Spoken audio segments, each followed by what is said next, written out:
감사합니다. 이 모든 말씀 우리 구주 예수 그리스도 이름으로 기도합니다. 아멘. 오늘 함께 봉독할 말씀은 레위기 16장 29절부터 34절입니다. 레위기 16장 29절부터 34절입니다. 저희 한 절씩 번갈아 가면서 교독하겠습니다. 너희는 영원히 이 규례를 지킬지니라. 일곱째 달 곧 그 달 10일에 너희는 스스로 괴롭게 하고 아무 일도 하지 말되 본토인이든지 너희 중에 거류하는 거류민이든지 그리하라. 이날에 너희를 위하여 속죄하여 너희를 정결하게 하리니 너희의 모든 죄에서 너희가 여호와 앞에 정결하리라. 이는 너희에게 안식일 중에 안식일인즉 너희는 스스로 괴롭게 할지니 영원히 지킬 규례라. 기름 부음을 받고 위임되어 자기의 아버지를 대신하여 제사장의 직분을 행하는 제사장 속죄하되 세마포 옷 거룩한 옷을 입고 지성소를 속죄하며 회막과 제단을 속죄하고 또 제사장들과 백성의 회중을 위하여 속죄할지니 이는 너희가 영원히 지킬 규례라. 이스라엘 자손의 모든 죄를 위하여 1년에 한 번 속죄할 것이니라. 아론이 여호와께서 모세에게 명령하신 대로 행하니라. 아멘. 하나님의 말씀입니다. 월요일부터 우리는 레위기 16장을 통해서 하나님께서 속죄일을 위하여 이스라엘에게 어떻게 준비할 것이며 어떻게 이날을 기념할 것인지 말씀하시는 것을 함께 살펴보았습니다. 속죄일은 1년에 단 한 번 일곱째 달 10일에 이스라엘이 기념하는 명절이며 이스라엘 백성 전체와 제사장들의 죄와 부정을 하나님께 사함을 받는 아주 중요한 날이었습니다.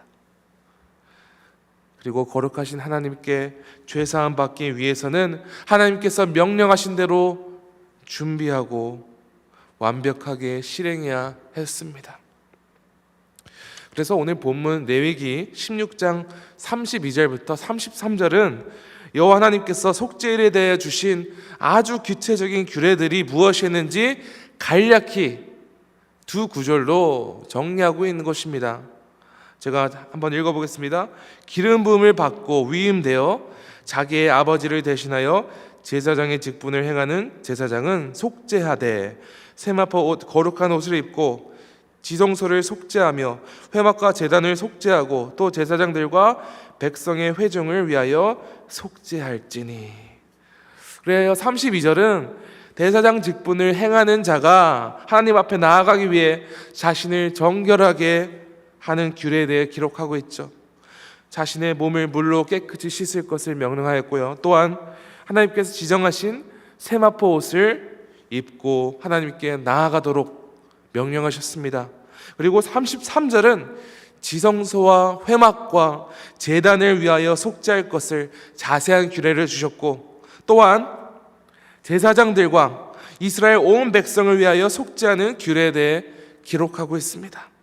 간략히 이것에 대해 좀 정리해 보면은 이스라엘을 대표하는 대사장인 아론은 자신과 자기 집안을 위해서 수송아지를 하나님께 드렸고 그 제물인 수송아지의 피로 지성소와 회막과 제단을 정결하게 하였습니다.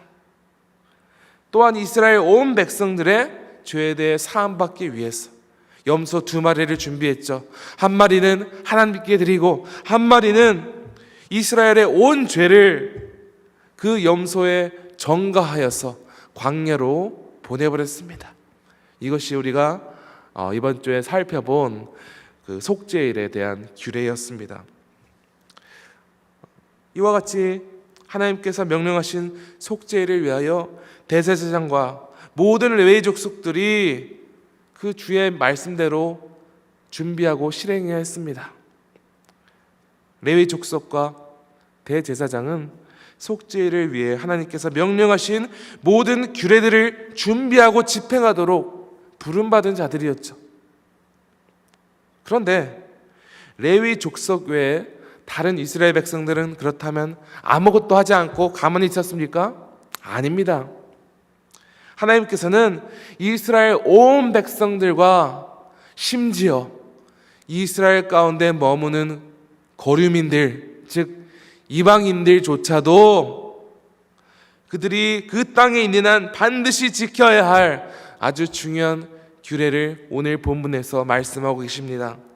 저희 다 함께 29절을 함께 봉독하겠습니다. 시작. 너희는 영원히 이 규례를 지킬지니라. 일곱째 달 곧 그 달 10일에 너희는 스스로 괴롭게 하고 아무 일도 하지 말되 본토인이든지 너희 중에 거류하는 거류민이든지 그리하라. 이 말씀에서 하나님께서는 두 가지를 명령하고 계십니다. 첫 번째로는 스스로를 괴롭게 하라. 스스로를 괴롭게 하라 말씀하시는데, 이것은 이 문자 그대로 자신을 자학하라 뭐 이런 말이 아닙니다. 구약 성경에서 스스로를 괴롭게 하라는 표현은 금식을 하라는 명령을 의미합니다. 또한 이 유대인이 지키는 모세오경, 이 모세오경에 기록되지 않는 부분들을 보충하고 율법의 세세한 것들을 설명하는 미시나라는 책에서 속죄를 위해 금식하는 것 외에 그들이 금지해야 되는 몇 가지를 더 추가적으로 기록하고 있습니다. 그것은 목욕하는 것, 몸에 기름을 바르는 것, 신발을 신는 것, 또한 성관계를 맺는 것을 금지할 것을 기록하고 있습니다. 한마디로 이스라엘은 속죄를 위해 자기 자신을 위해 행하던 것들을, 누리던 것들을 자제하여야 했습니다. 그런데 중요한 사실이 있습니다. 이것을 금지하는 행위, 금식하는 것은 단지 형식적으로 하는 것이 아니었습니다. 속죄일은 하나님께서 이스라엘의 모든 죄를 사하시는 아주 중요한 날이었기 때문에, 모든 죄에 대하여 속죄를 받는 날이었기 때문에 하나님께서는 이스라엘 백성과 그곳에 거주하는 거류민조차도 모든 방법을 동원하여 거룩하신 하나님 앞에 겸손히 자신을 낮추고 자신의 죄를 되돌아보며 회개를 하며 지낼 것을 명령하신 것입니다. 다시 한번 29절을 보겠습니다. 첫 번째로 하나님께서는 속죄일에 스스로를 괴롭게 할 것을 명령하셨으며, 두 번째로는 아무 일도 하지 말라 하셨습니다. 하나님께서는 이스라엘 백성들에게 10계명을 주시면서 제4계명으로 안식일을 기억하며 거룩하게 지킬 것을 명령하셨습니다. 이것은 하나님께서 모든 것을 창조하시고 안식한 제7일을 거룩하게 구별하고 하나님께 속한 백성으로서 자신들을 거룩히 구별하여 하나님께서 안식한 바와 같이 그들도 모든 일을 멈추고 안식하며 그들의 여호와 하나님을 주목하고 여호와 하나님께서 행하신 일들을 기억하라는 것이었습니다. 하나님만을 바라보며 집중하라는 것이었죠. 그런데 하나님께서는 이 속죄일을 위해서도 이스라엘 백성들이 아무 일도 하지 않고 그들의 모든 죄를 사하시는 은혜의 하나님을 주목하라는 것이었습니다. 그리고 30절과 31절에서는 속죄일에 이스라엘 백성들과 모든 이방 거류민들이 스스로를 괴롭게 하고 아무 일도 하지 않음으로써 자신을 절제하고 온전히 하나님께 집중해야 하는 결정적인 이유를 기록하고 있습니다. 한번 30절과 31절을 함께 봉독해 볼까요? 시작. 이날에 너희를 위하여 속죄하여 너희를 정결하게 하리니 너희의 모든 죄에서 너희가 여호와 앞에 정결하지라. 이는 너희에게 안식일 중에 안식일인즉 너희는 스스로 괴롭게 할지니 영원히 지킬 규례라. 하나님께서는 먼저 이날 하나님께서 이스라엘 전체를 모든 죄에서 정결하게 하셔서 여호와 하나님 앞에 정결하게 나오게 하시리라 말씀하십니다. 이스라엘 백성들이 그들의 힘으로 능력으로 하나님 앞에 정결하게 나갈 방법은 없었습니다. 오직 하나님께서 알려주신 방법대로 행하였을 때 은혜로 하나님께서 그들을 정결하게 하신 것입니다.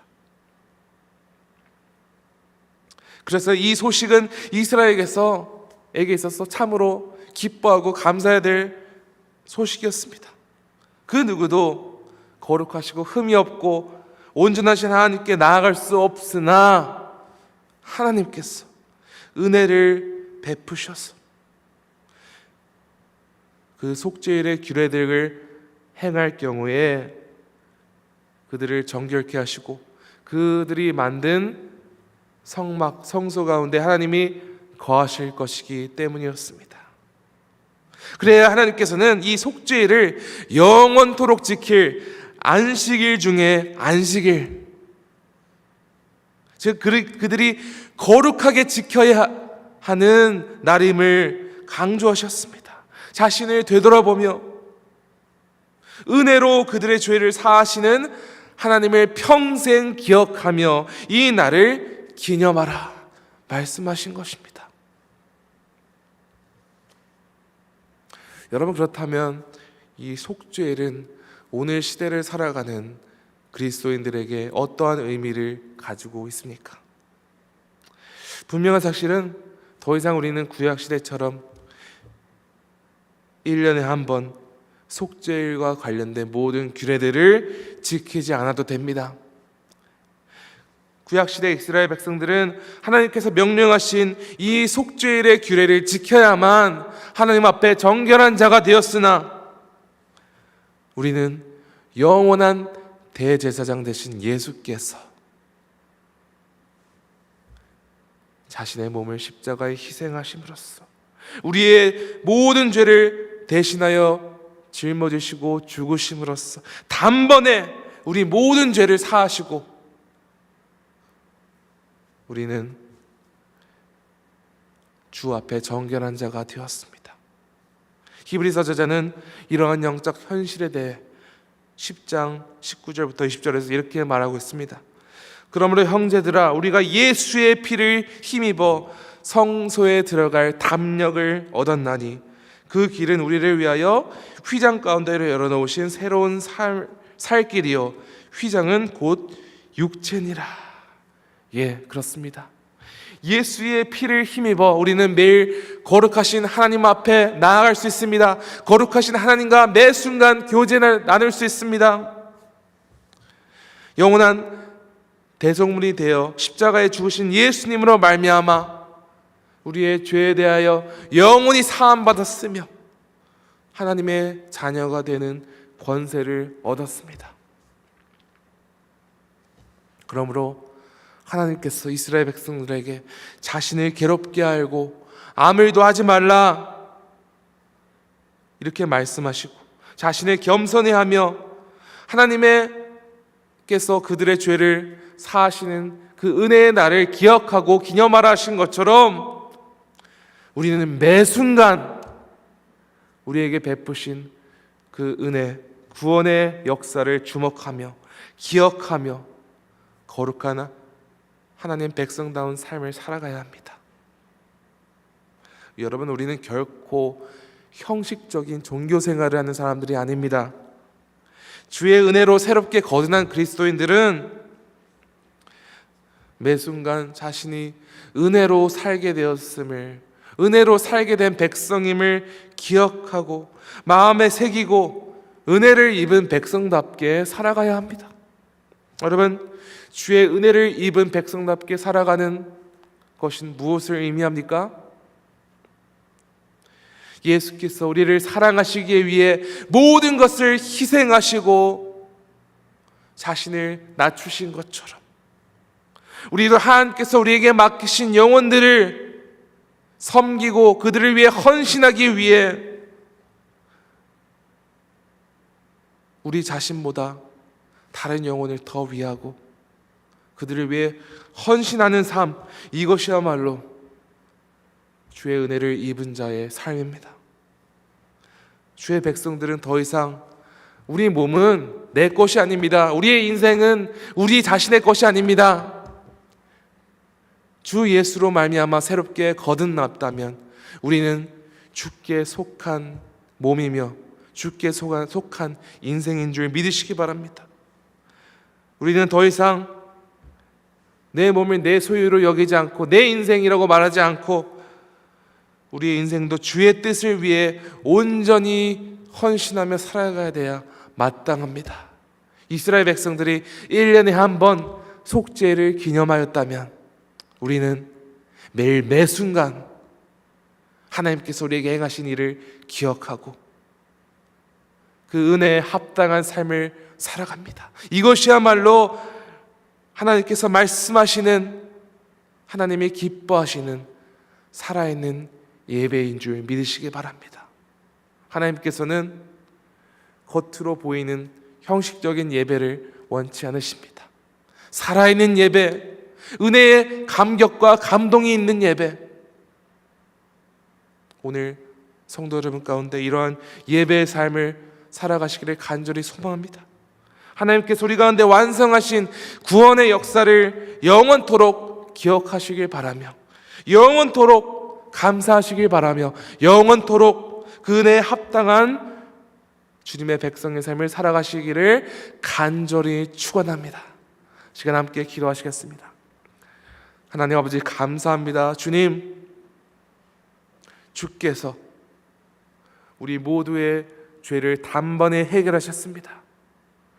이스라엘 백성들은 1년에 한 번 속죄를 통하여 그들의 죄를 사함받았지만 주의 백성들은 예수 그리스도의 보혈의 피로 말미암아 우리의 죄에 대해 모두 사함을 받았으며 그 은혜의 삶을 지금 살아가고 있습니다. 주님, 우리가 은혜로 구원받았으며 은혜로 매 순간을 주의 인도하심 가운데 살아가게 된 이 사실을 매 순간 기억하며 영원토록 이 진리에 대해 감사하며 주께 은혜를 입은 백성답게 매 순간을 살아가는 거룩한 지구촌 가족 되게 하여 주시옵소서. 주님 감사합니다. 이 모든 말씀 우리 구주 예수 그리스도 이름으로 기도합니다. 아멘. 하늘에 계신 우리 아버지여, 이름이 거룩히 여김을 받으시오며 나라가 임하시오며 뜻이 하늘에서 이루어진 것 같이 땅에서도 이루어지이다. 오늘 우리에게 이러한 양식을 주시옵고 우리가 우리에게 죄 지은 자를 사하여 준 것 같이 우리 죄를 사하여 주시옵고 우리를 시험에 들게 하지 마시옵고 다만 악에서 구하시옵소서. 나라와 권세와 영광의 아버지께 영원히 있사옵나이다. 아멘. 계속 기도하시겠습니다.